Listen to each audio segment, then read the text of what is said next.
That day, it all started with something small, something so insignificant that I wouldn't have given it a second thought if I had known what it would lead to. Stephen entered the bathroom while I was already preparing dinner. I heard him open the door and then suddenly freeze.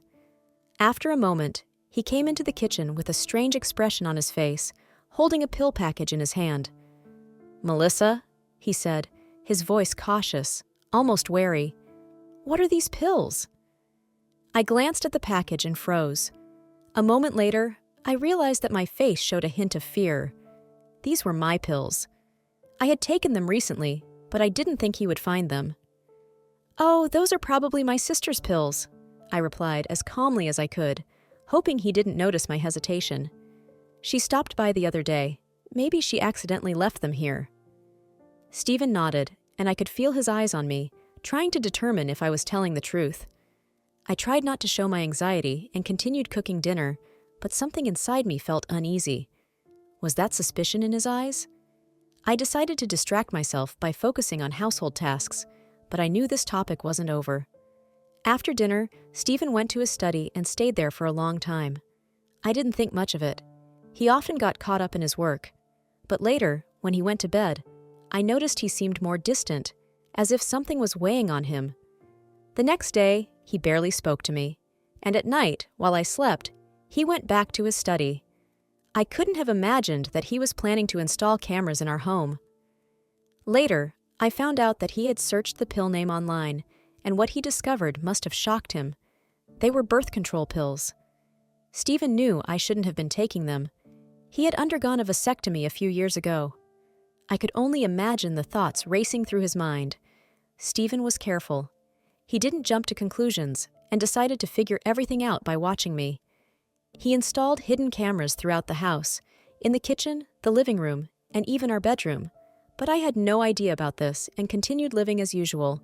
Stephen also ordered DNA tests to check if he was really the father of our 3 children. I had no idea of the storm that was brewing inside him. After the incident with the pills, I noticed that Stephen became more distant. He often locked himself in his study, only emerging late at night.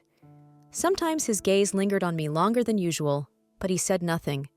I didn't know what he was thinking, but I sensed that something was bothering him. Every morning, our routine continued as usual. Breakfast for the kids, getting them ready for school, and then Mark, Sarah's husband, would come over. We were more careful now, but our connection remained something that brought us both pleasure and a sense of closeness. I tried not to think about the possibility of getting caught, believing that Stephen was too preoccupied with his own matters to pay much attention to me. I never imagined that Stephen might start suspecting me of something. He had always been so trusting and calm that I didn't see the need to be overly cautious, especially since he often left for work early and returned late, giving me complete freedom. But Stephen wasn't as naive as I thought. He began carefully observing everything that was happening, watching every step I took and every meeting with Mark. Of course, I had no idea about this.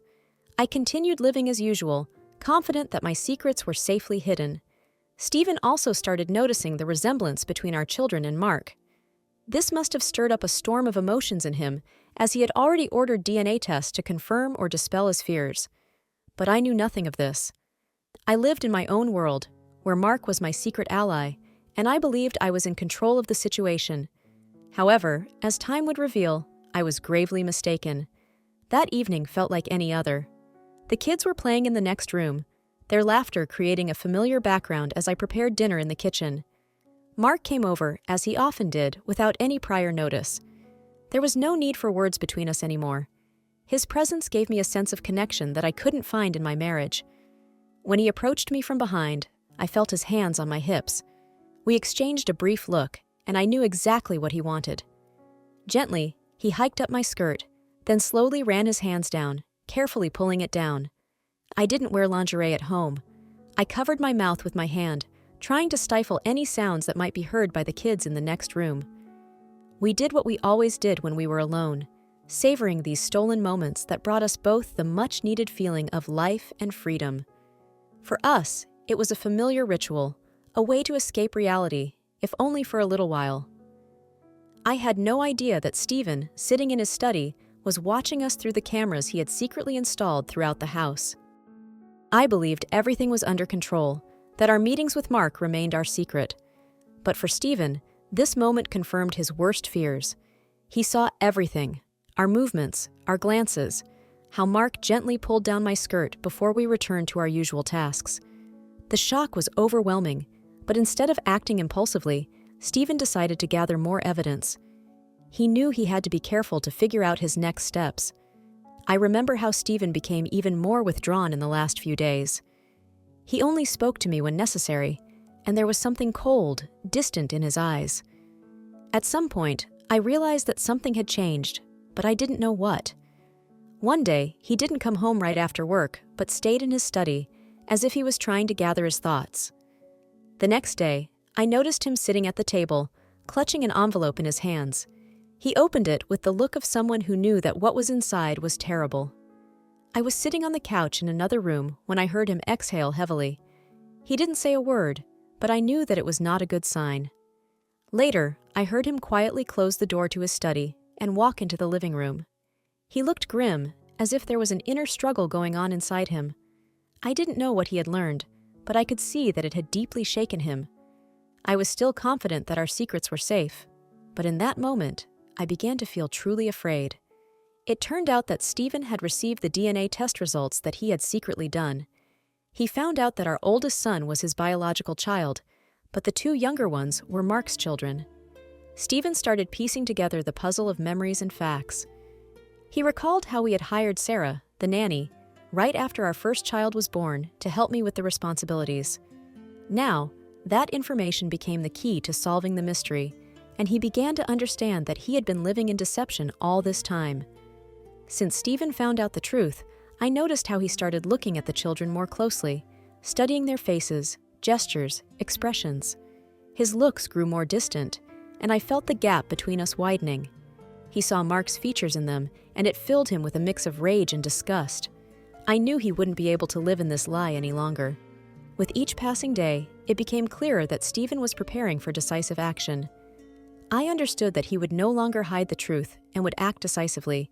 It seemed that he was planning to file for divorce and initiate legal proceedings. His eyes spoke of someone who no longer saw me as a partner, but as a person who had destroyed his life. And now that the truth had come out, I knew our lives would never be the same again. After Stephen learned the truth, his behavior became even colder and more distant. I saw him leave for work, but every step, every gesture now seemed directed toward one goal, preparing for what was inevitably going to happen. He was no longer the man I knew. His gaze had become resolute, and I realized that he had already begun planning a future where I had no place. One of Stephen's first steps was to consult his lawyer. I found out about this by accident when I saw his phone left on the kitchen table with an open message thread. He was arranging a meeting to discuss possible steps to protect his assets and the company. Seeing this, I felt a cold wave wash over me. This meant that he was indeed going to take action. Stephen began planning for the divorce. He had always been someone who preferred to act rationally and thoughtfully, and this situation was no exception. I could imagine him sitting with his lawyer, developing a strategy to preserve his assets and avoid losing everything he had worked so hard to build. He had always had a clear plan for unforeseen circumstances, but now that plan included my exit from his life. At the same time, Stephen started meeting with his colleagues. I didn't know the details, but I suspected he was discussing the possibility of selling his stake in the company. It made sense. He wanted to avoid serious losses and prepare the ground for getting out of the situation with minimal damage.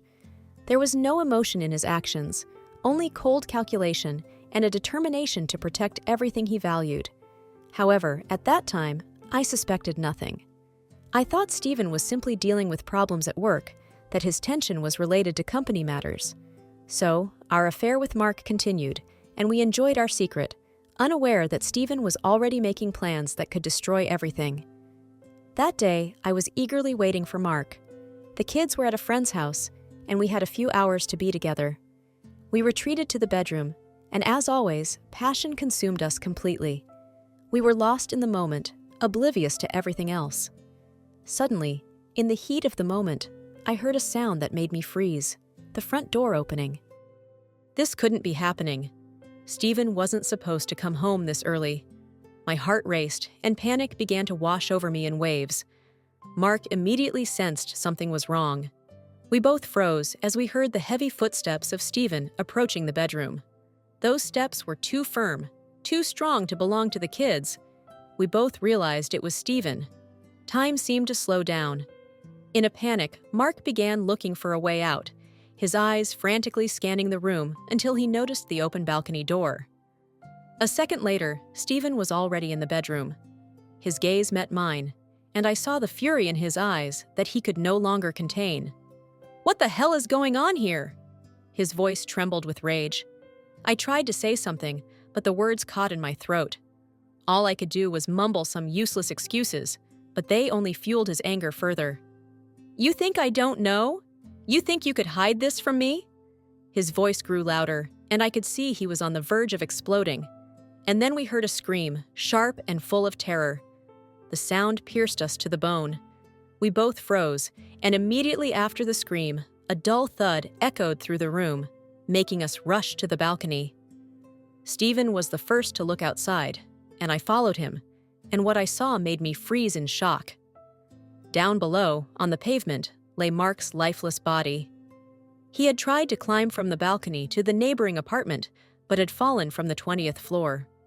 The shock was overwhelming. Everything around me froze, and I felt the world collapsing around me. Stephen seemed to lose his words. His rage turned into cold, ruthless calm. Mark was dead, and everything I knew, everything we had hidden, was destroyed in an instant. After Mark's death, everything felt surreal. I watched as Stephen changed before my eyes. He could no longer stay in this house, which had become a symbol of his shattered life. In the days following the tragedy, he seemed lost, avoiding me and struggling to find words. He appeared to have lost his purpose, and I knew it was only a matter of time before he decided to leave. A few days after the incident, Stephen announced that he intended to sell the house. For me, it was like a blow to the heart. I knew this meant the end of everything we had. He didn't offer any explanations, and I knew there was no point in asking. Everything was already clear. He wanted to rid himself of everything that reminded him of what had happened. Soon, Stephen began packing his things and arranging the sale of the house.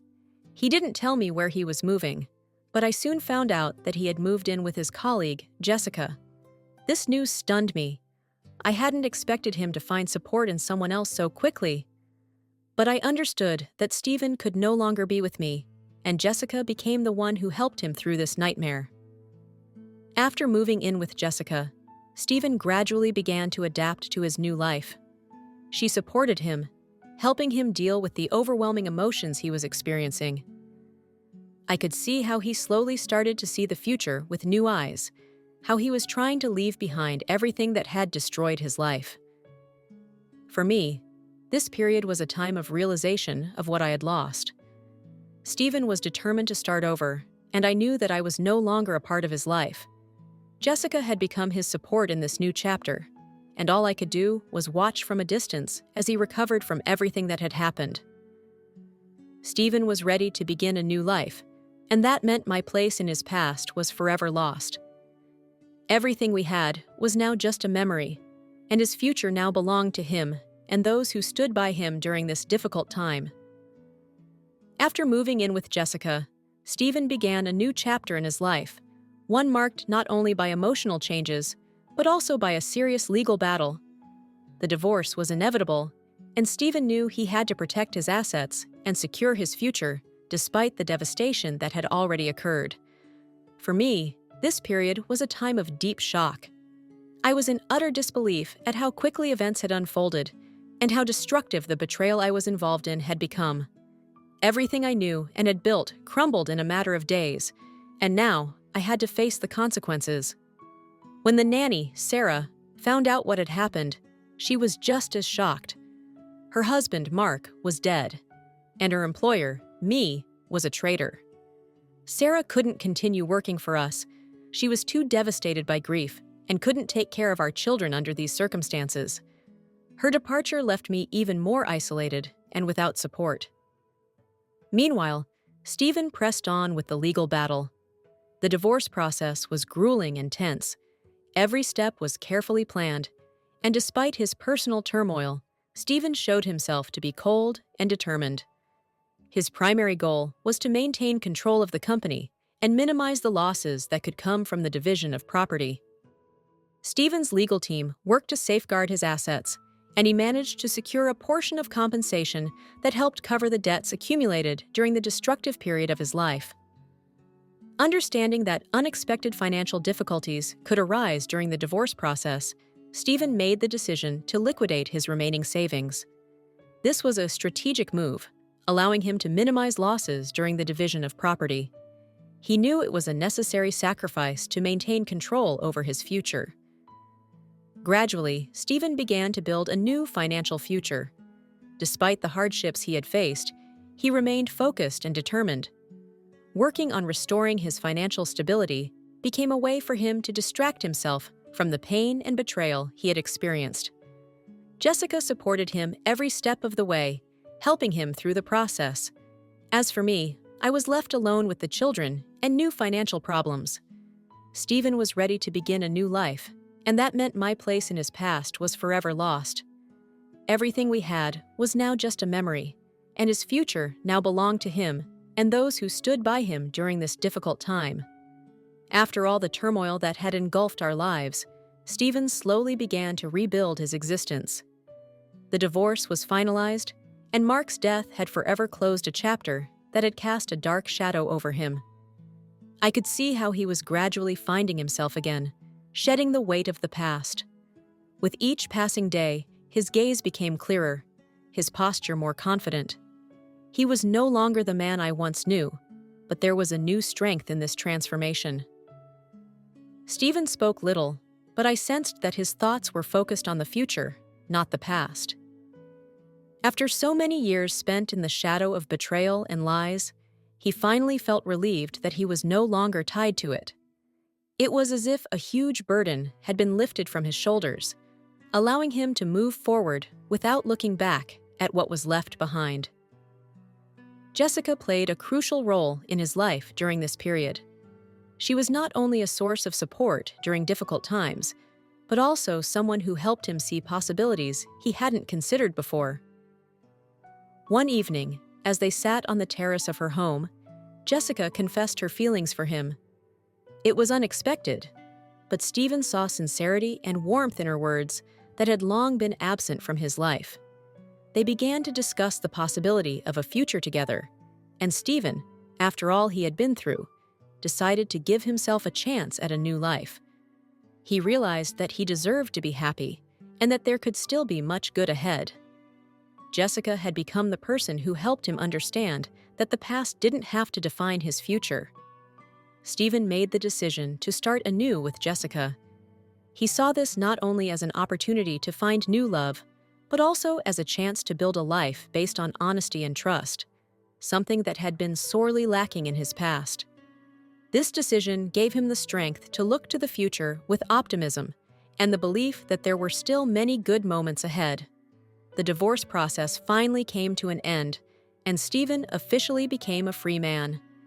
It felt like a deep breath after being submerged in water for too long, a sense of liberation he had been waiting for. Now he could leave behind all the terrible memories that had darkened his life and start anew. His relationship with Jessica began to blossom naturally, as if it had always been destined. Stephen gradually realized that Jessica had been by his side throughout all the difficult times, supporting him when he needed it the most. Her care and loyalty had been his lifeline, and he started to see in her the person with whom he could build a true, honest, and loving future. One evening, as they sat together discussing their plans, Stephen and Jessica talked about the possibility of starting a family. For Stephen, this was a significant step, as he had long felt betrayed and deceived. But now, with Jessica, he saw a chance for real happiness. They discussed how they envisioned their future, and Stephen realized that he was ready to give himself and Jessica the opportunity for a new, fulfilling life together. Meanwhile, I, having realized the full weight of my actions and the consequences for Mark, began to slowly lose my mind. The guilt over what had happened to him consumed me from the inside. I couldn't sleep, couldn't eat, and every day I felt the world around me collapsing.